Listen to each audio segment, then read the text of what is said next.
இப்பொழுது தேர்தல் காலம், மீண்டும் ஒரு தேர்தல் காலம். இந்த தேர்தல் காலத்தில் ஒரு முக்கிய விடயங்கள் என்று சொன்னால், கத்தோலிக்க திருச்சபை ஒரு அறிக்கையை முன்னர் வெளியிட்டிருந்தது. என்னென்னு சொன்னால், இந்த 6வது ஆண்டு பூர்த்தியின் பொழுது ஏப்ரல் 21ஆம் நாள் இதற்கான முன்னெடுப்புகள், ஏன்னா இதுவரை குற்றவாளிகள் அடையாளம் காணப்படவில்லை, குற்றவாளிகள் மீது தண்டனைகள் விதிக்கப்படவில்லை.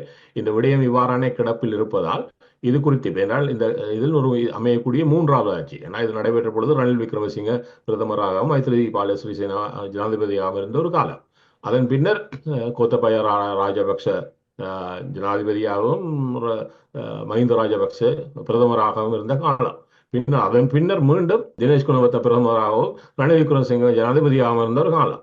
இப்பொழுது அனுர திசாநாயக்க ஜனாதிபதியாகவும் ஹரணி பிரதமராக இருக்கக்கூடிய காலம். 4 பேரை, அதாவது ரணில் விக்ரமசிங்க 2 முறை இருந்திருக்கிறார், அதில் 2 ஜனாதிபதிகள் மாறி இருக்கிறார்கள், 2 பிரதமர்கள் மாறி இருக்கிறார்கள். இப்பொழுது பார்த்தீங்கன்னு சொன்னால் மீண்டும் ஒரு 4வது ஆட்சி காலத்தில் இன்னும் தீர்வு காணப்படாத ஒரு முக்கிய விடயமாக இலங்கை பரப்பில் இது இருக்கிறது.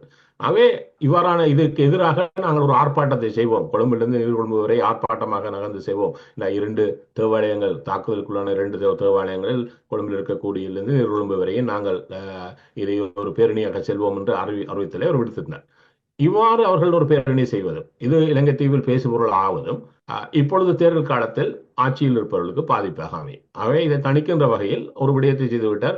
ஆமாம், ஏதோ கண்டுபிடித்து விட்டோம், 21ஆம் தேதி நாங்கள் இதனுடன் வருகிறோம் என்று, இந்த அறிக்கையை வெளியிடுகிறோம் என்று. அதனால் தான் குறிப்பிட்டிருந்தேன், அவ்வாறான அறிக்கையை அவர்களால் வெளியிட முடியாது.